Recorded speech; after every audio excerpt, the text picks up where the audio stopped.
प्रेम हृदय की वस्तु है, परम गुह्य अनमोल। तो ऐसे परम गुह्य अनमोल जो चीज है उसको शब्दों से बयान करना थोड़ा कठिन है, या उसको शब्दों में एक्सप्लेन हम नहीं कर पाएंगे।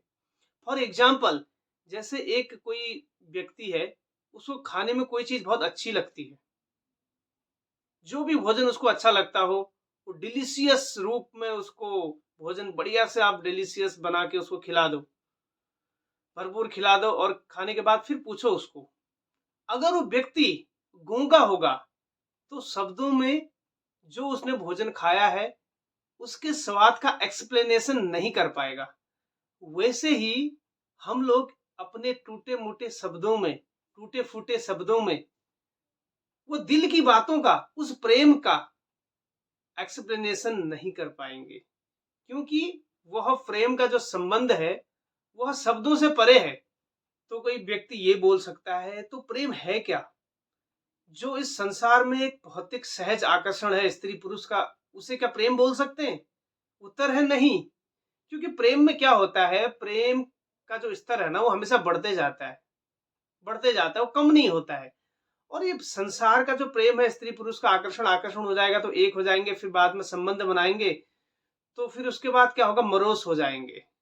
ये संसार में कोई भी प्रजाति को ले लीजिए, मनुष्य को छोड़े जानवरों को भी ले लीजिए, वो भी अगर आपस में संबंध बनाते हैं ना, तो मेल फीमेल, तो क्या होता है, मरोस फील करते हैं बाद में। अगर उनको एक सुख का अनुभव होता तो फिर वो बढ़ता जाता, हमेशा ऊपर ऊपर बढ़ता जाता, बढ़ता जाता। लेकिन ये कुछ समय के लिए क्षणिक है, बाद में फिर मरोस फील करते हैं, बैडनेस लगता है, क्योंकि वास्तविक नहीं है।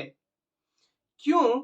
क्योंकि प्रेम कोई खरीदने वाली चीज नहीं है, प्रेम को खरीदा नहीं जाता है। प्रेम इनबिल्ड रहता है, पहले से रहता है, वो स्थापित रहता है, वो हमेशा रहता है, वो कभी कम नहीं होता है, और उसको पहचानने की जरूरत होती है। जैसे लकड़ी में आग पहले से होती है, लेकिन जो जली हुई लकड़ियां होती हैं, जहां आग आग भभकता है, आग लगा हुआ है, उसमें अगर कोई बिना जली हुई लकड़ी को आप डाल दोगे ना, वो भी आग के साथ, उस आग में मिलके वो भी जलना चालू हो जाती है, उससे भी आग निकलता है, वह दिखता है हमको। तो ऐसा क्यों? क्योंकि वो जली हुई जो आग है उसके संपर्क में वो लकड़ी नहीं आई थी। जब वो जली हुई लकड़ी, जली हुई आग के संपर्क में लकड़ी आ जाती है तो उसमें भी आग आ जाती है, लेकिन आग तो पहले से थी, क्योंकि संपर्क नहीं हुआ था इसके लिए। अगर उसमें पानी डाल दो आग में, उसमें आग होती है पहले से? नहीं होती है पानी में, वो आग बुझ जाएगा। ऐसे ही जो आत्मा है, आत्मा का स्वरूप है आनंद का, सच चित आनंद। सत मतलब शाश्वत, चित मतलब पूर्ण ज्ञान में, आनंद मतलब संपूर्ण आनंद। वो आनंद कम नहीं होता है कभी, कंप्लीट आनंद होता है। तो वास्तव में ये शरीर के स्तर पर जो भी प्रेम होता है, ये प्रेम नहीं है, ये छल है, ये दिखावा है, ये एक संतुष्टि है, भौतिक संतुष्टि है कुछ क्षणिक समय के लिए संसारिक कार्यों में। लेकिन वास्तविक प्रेम आत्मा का जो भगवान से होता है वो है, उसमें जो आनंद का अनुभव होता है वो हमेशा बढ़ता जाता है, और वो शाश्वत होता है इसलिए भी बढ़ता जाता है, उसकी फीलिंग अलग होती है। इस जो भौतिक प्रेम है ये एक छल होता है, दिखावा होता है, और ये हमको गुमराह करते रहता है, हम उसमें उलझते रहते हैं और सॉल्यूशन नहीं निकलता है, और बाद में फिर रोते हैं। इसलिए बोलते हैं ना, प्रेम किया दिल टूट गया, ऐसा हो गया, वैसा हो गया, दिन प्रतिदिन नई नई बातें समाज में आती हैं। तो इस सब से अगर हमको वास्तविक प्रेम की पहचान करनी है तो हम शब्द से भगवान के दिए हुए शास्त्र जो है, भगवत गीता, भागवतम, और एक स्पिरिचुअल जो कथाएं हैं, कीर्तन है, इसको सुन के, इससे हम इसको जागृत कर सकते हैं और अपने आप को कनेक्ट कर सकते हैं